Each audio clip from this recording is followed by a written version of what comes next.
Hi, everyone, and welcome to the Neil Haley Show. I'm the host of the show, Neil Haley. You can go to my website, totaltutor.net, for more information. Twitter, Total Tutor, Neil S. Haley, Facebook, LinkedIn, Neil Haley, Instagram, Total Tutor, Pinterest, Neil Haley, Google+, and also on Periscope at Total Tutor. And I love coming to the Bethel Park Studios in Pittsburgh, Pennsylvania to do seasons. That's what I told Dave, because you never know when I'll be back again. So again, this is the fall season. Look forward to be shooting the winter season soon. But my guest, again, Triumph Books, so I'm excited to welcome the program, author Zach Meisel, author of the Ohio State Buckeye Fans Bucket List. Everything you need to know, do, and see. And I'm holding up the book right now, Zach, so thanks for calling. And I tell you, what a perfect timing to write a book, especially when the state is Buckeye crazy now, isn't it?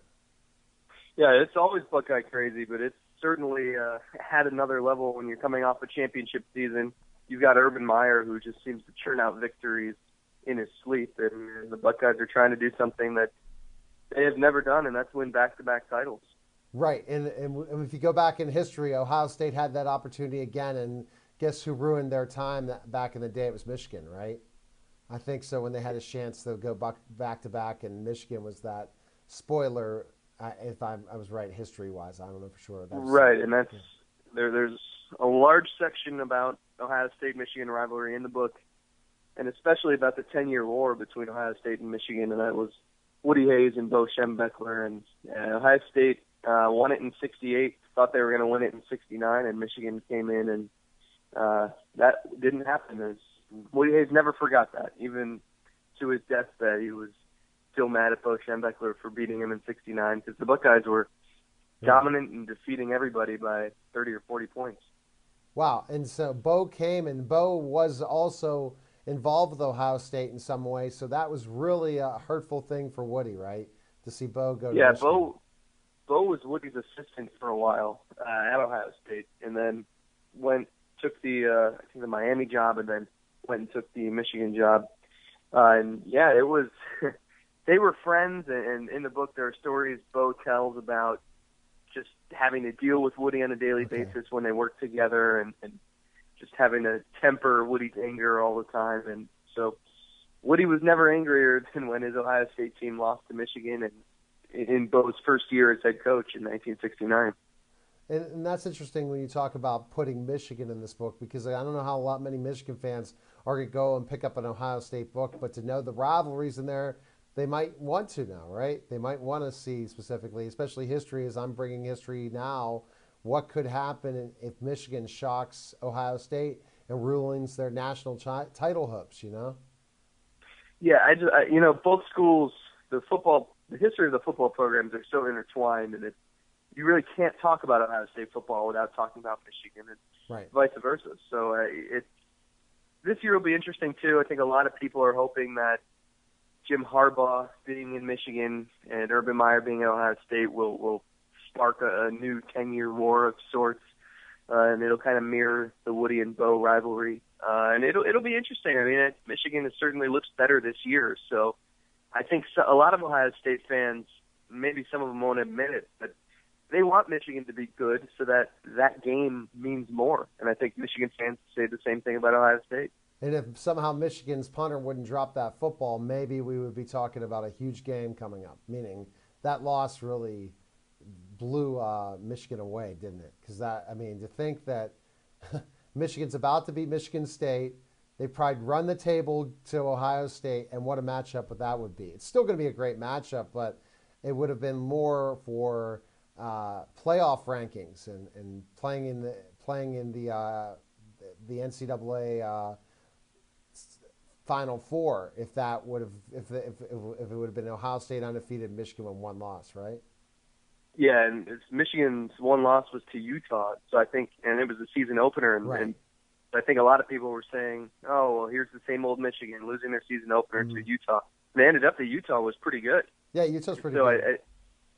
So at the time you were thinking, well, if Michigan can beat Michigan State here, and their only loss was to Utah, who was in the top five, you could be looking at a scenario where if Michigan were to run the table and beat Ohio State, yeah, they could have been in the college football playoffs. So it's the Big Ten is interesting this year because Ohio State's last two regular season games will come against Michigan State and then at Michigan. So those are going to be their two toughest tests, and I don't know that we know exactly how good Ohio State is until they play those teams. And judging by the Michigan State game, we know that those two teams are pretty close to talent level. They definitely are, and it's very interesting that Ohio State it's not been the easy sailing year for the Buckeyes at all, and we'll talk about that later on. Now, you talk about the coaching legends that Ohio State has had. You talked about Woody Hayes, and it goes down the line of great Buckeye coaches. But if you don't win at Ohio State, you're not going. Even though if you're a really good coach and don't beat Michigan, that can hurt you, can it? Yeah, and John Cooper learned that. He went 2-10 against Michigan, and he was one of the best recruiters. So much NFL talent came through Ohio State when he was there in the 90s. But he couldn't beat Michigan, and that was the problem. And they had close calls. They had times when they were undefeated and looked like they were going to go to the championship, and Michigan rained on that parade. And there was one game when Sean Springs, the cornerback, slipped and fell, and Michigan scored on a long touchdown, and that was basically the turning point in the game.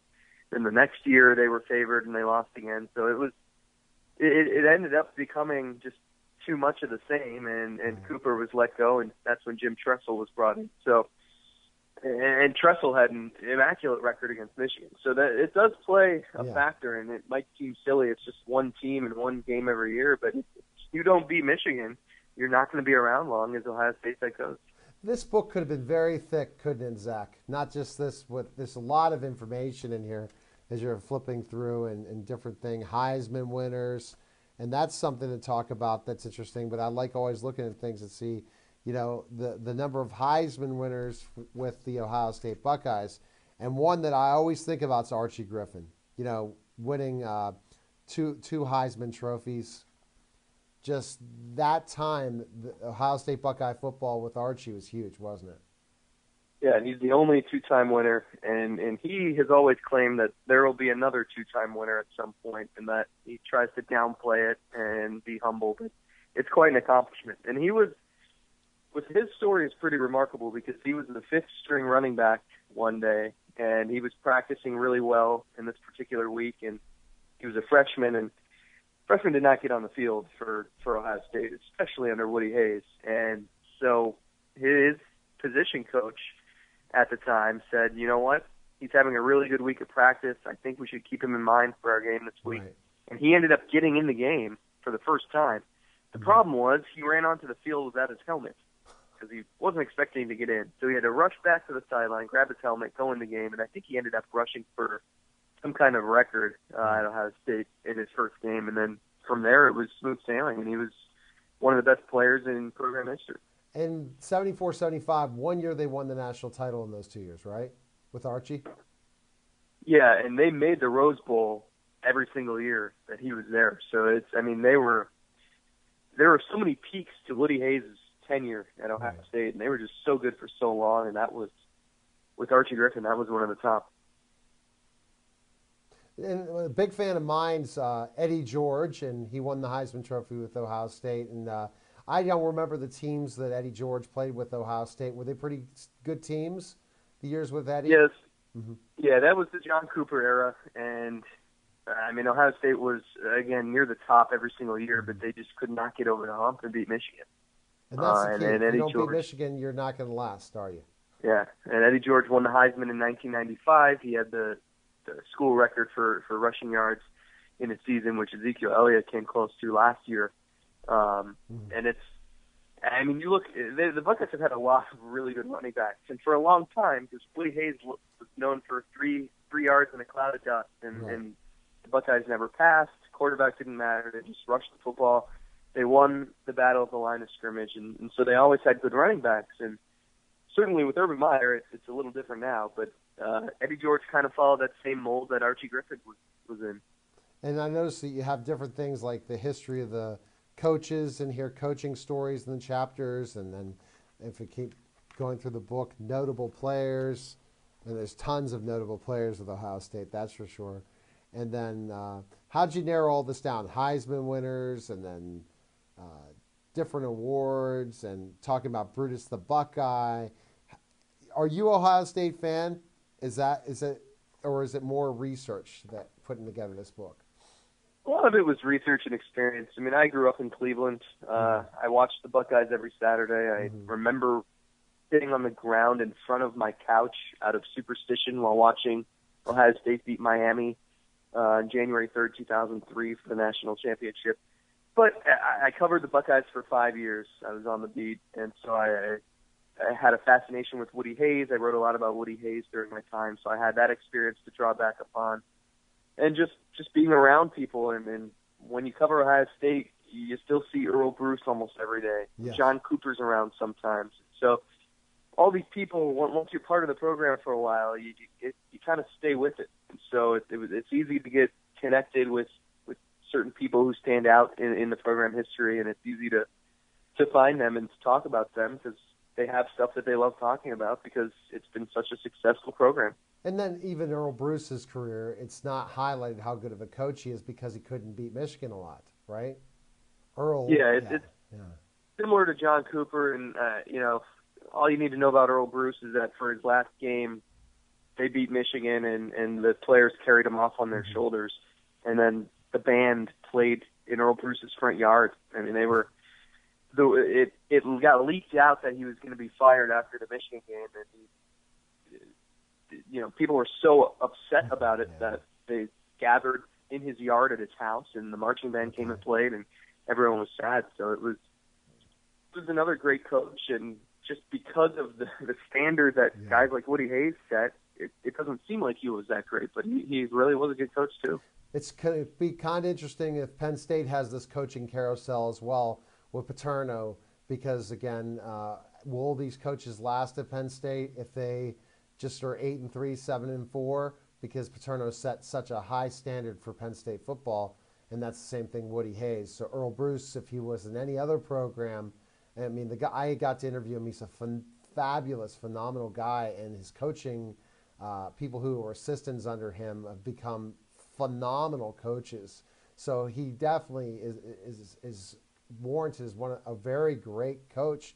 Yet you're at Ohio State, you don't win a lot against Michigan, you're going to end up going, and that's the difference. You got 104,000 people every week at Ohio State, and if you're not winning, forget about it. And we'll see how long this program continues. So when we get back, we'll talk more and more. And I want to talk about the rise of Ohio State football now, and the way, and the surprising year last year in so many ways, because no one picked them to win the national championship, and they came out of nowhere to win it. And some people didn't believe they belonged in in the playoff system. You're watching the Neil Haley Show on the Total Education Network, and we get back, more Zach Meisel about Ohio State Buckeye football. We'll be back in just a moment.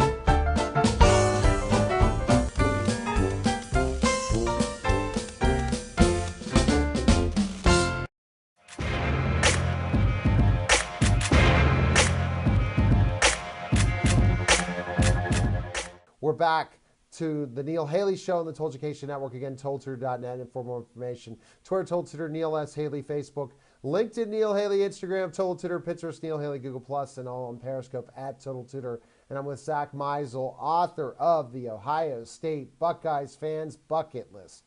And I'm holding up the book right now. Tremendous cover. If you're an Ohio State fan, you need to pick up this book.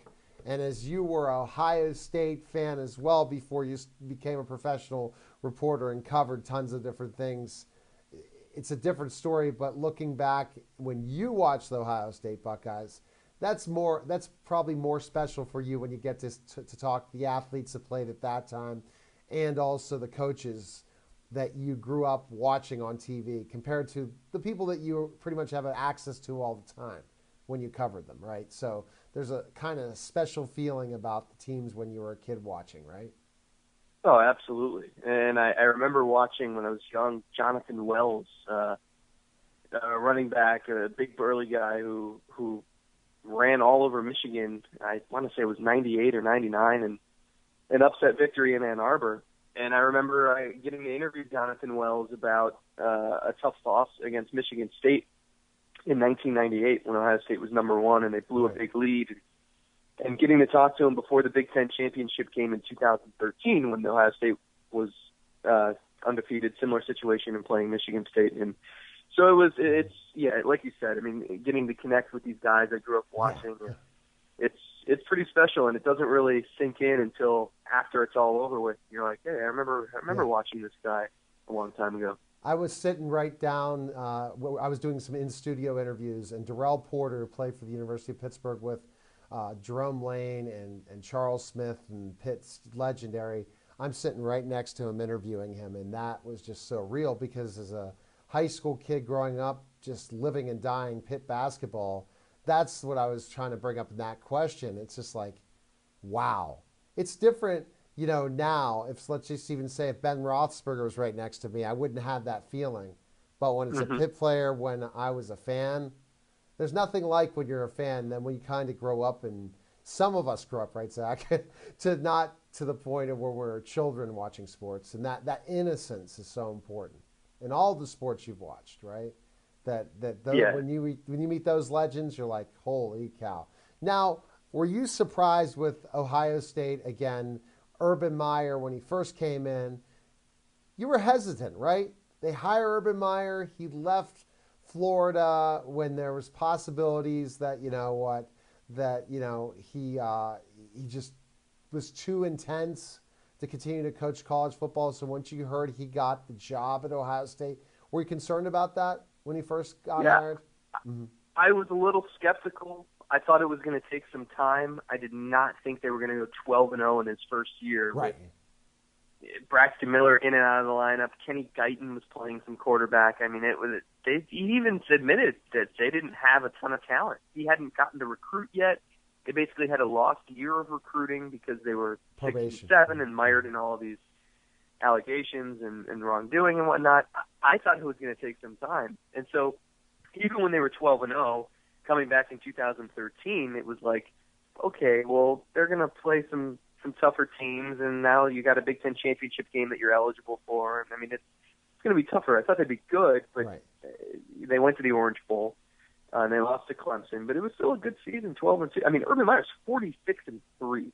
It's I never would have expected that, and obviously, count me among those who were shocked by what Ohio State did last season, certainly. But how did he resurrect the program in that way? Because we all know what happened specifically with Jim Tressel and some of the off-the-field problems with Ohio State and things like that. It just seemed like this program's not going to come back. And then Urban Meyer comes in, and this basically takes on the tradition and rolls with it. Yeah, and Urban Meyer was born in Ohio. He's not immune to what Ohio State's tradition and rich history is. And it's, part of it is recruiting. He's one of the best in the country at it. Right. So that's why when Ohio State takes the field every single game this year, they have more talent than whoever they're playing. Right. And part of it is just getting the most out of the talent. And I think he's a guy with 2 national championships at Florida who comes in and immediately demands respect. And I think guys are motivated to play for him. Guys know that if they're not doing their job, whoever's behind them on the depth chart is going to get an opportunity. And I think he just established himself right off the bat. And going 12-0 in his first year, I think, even though Ohio State, they weren't that good, but just being able to win every single game, I think it inspires everybody on the team and gets these kids thinking that, hey, maybe we're better than we thought we were. And I think that's important, and it goes back to Urban Meyer's ability to lead and the ability to learn from his mentors and know how to win. And he has that winning attitude from Florida. He gets the best players, but then he knows how to get them motivated to perform well. and that's so good. What, watching Urban Meyer, seeing him as a leader, press conferences, all the different things. What impresses you most about him? Yeah, I think it's basically what you said. His ability to lead. I mean, it's almost scary how, at least in my view, he is really similar to Woody Hayes in that he cares so much about his players, but he does it in a way where they almost fear him. And I talked to some guys who played for Woody Hayes, guys like Rex Kern and Jim Otis, guys who won championships with Woody Hayes, and guys who have seen Urban Meyer operate. And I asked them, I'm like, is there a little bit of Woody in Urban? And they all said, yeah. I mean, they've never seen another coach resemble Woody Hayes the way Urban Meyer does, which you wouldn't think would happen in today's day and age with social media and kids being prima donnas and everything that goes on. And so even a former quarterback of Woody's, Bill Long, said to me, he was watching Ohio State. They were up 56-0 on Purdue. And the Buckeyes were still giving maximum effort, and you could see they were just doing everything they could to go the extra mile. And he was amazed that a coach could motivate a team up 8 touchdowns late in the game like that. So lead, motivate, X's and O's and all those things, and you were afraid about the health problems Urban had before. Let's hope that doesn't come back again. And I think being home compared to Florida, it's easier for him, right? I think not easier, but an easy way to feel calmer being in Ohio. Being in a big fish in not a small pond, but at least in Florida, can you imagine the recruiting frenzy in Florida?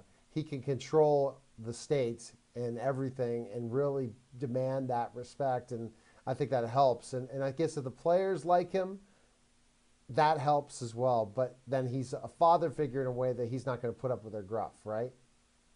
Yeah, there's definitely more of a comfort now. And I think it really just stems from you get so sucked into something and into what you're doing. And you don't know how deep you're in it until you can take a step back and gain some perspective. And so for him, he had to do that by stepping down from at Florida. And there was no way to really tell how bad of shape he was in until he did that. And so now he knows, okay, I can't sleep in my office overnight, and I can't, sacrifice my family time to go call a recruit. So he understands these things now, and that's something that he never would have had he not stepped down to Florida. It validated him as well to win a national title, not having to work as hard, meaning such a workaholic that he put himself in health issues to come back and win a national championship with Ohio State, where he wasn't like what he was in Florida. But again, the lifestyle in Florida is far different than Ohio. Now, you also in the book talk a little basketball. So Ohio State basketball, what do you think the most notable time for Ohio State basketball is in the history? Boy, probably the lone championship. I mean, they've had a lot of talent. Right.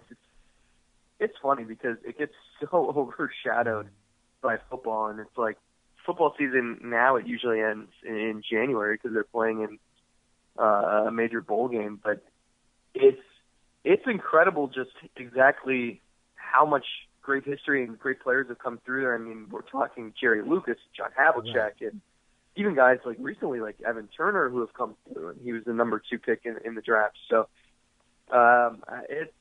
it's amazing, just all the players that have come through, and they've accomplished a lot. Thad Matta's been a great recruiter, and they get the talent to come through there. They're in the tournament every single year. I mean, it just gets overshadowed, and it's like people don't even pay attention until it's February or March. Yeah, wait till March Madness, and they will pay attention, but not to the point and extremeness of Ohio State football. And the book signings, it must be great going out and talking to Ohio State fans about their memories of Ohio State, right? Yeah, and everybody's got something, and it's amazing. And I've done them on Saturdays too, on game days, and it's just funny how it'll be so busy early on during the day, and then you get to within a few hours of game time, and everybody is either near a TV or at a tailgate or walking into the stadium. Now, so do you think Ohio State's going to repeat? I don't know. I think they're going to get into the Final Four for sure. I think I'd be surprised if they lost to Michigan or Michigan State. Right. I think whoever they face in the Big Ten title game won't be much competition. It's almost like a coin flip. I think I never would have expected Ohio State to beat Alabama Right. or to beat Oregon last year. And even though they have more talent this year, I think, I mean, if you match them up against Clemson, I think they're favored, but Clemson could win. LSU could beat them. I mean, it's possible. So I think Ohio State will be the favorite, but it's just such a crapshoot once you get there. It's so hard to repeat. Where can we find information on you, purchase your book, and learn more about you, Zach? You can follow me on Twitter at Zach Meisel, or the book it's on Amazon. It's at any Barnes & Noble in Ohio, or on barnesandnoble.com, and or on Triumph Books website. You can get it there as well. Not good news with the Browns, but can the Cavs go back and win it all? I hope so. I think so. They're gonna have a cakewalk to the finals. The Eastern Conference is terrible. No match for them. Yeah. And so they've basically got, I don't know, 5 or 6 months to kind of figure everything out and get some chemistry on the court to keep everybody healthy. And they'll be there. Whoever represents the Western Conference will be a tough matchup. But if Cleveland can't win a championship with the Cavs this coming year, boy, that's just another chapter to the long, miserable history of Cleveland sports. And I'm sure that Pittsburgh fans are happy to hear that. But again, I want the Cavs to win it all. And when are you going to write a book on the Cavs? Have you written a book on them? I have not. I've done the Indians. I've done Ohio State. So I guess the Cavs would be next, unless I want to have a really miserable few months and then write about the Browns' history. Well, you never know. You can write about when 60s and earlier. But good talking to you, Zach, and thanks for coming on the show. My pleasure, Neil. Thank you. Okay, bye. All right, that was Zach Meisel. Great show. Neil Haley Show. Again, go to my website, toldher.net. Next week, more exciting guests. Love recording for television, and it's out in syndication as well at Total Tutor with Questions. And we'll be back again next week. Some more exciting guests. When I think about Ohio State football is that I like when they beat up on Penn State. And maybe, just maybe, a national championship game between Pitt and Ohio State someday. Because Narduzzi's got him rolling, and trust me, given 2 more years if Narduzzi stays, it'll be Ohio State and Pitt for the national championship. H2P. Take care, guys, and we'll see you next week. Good day, everyone.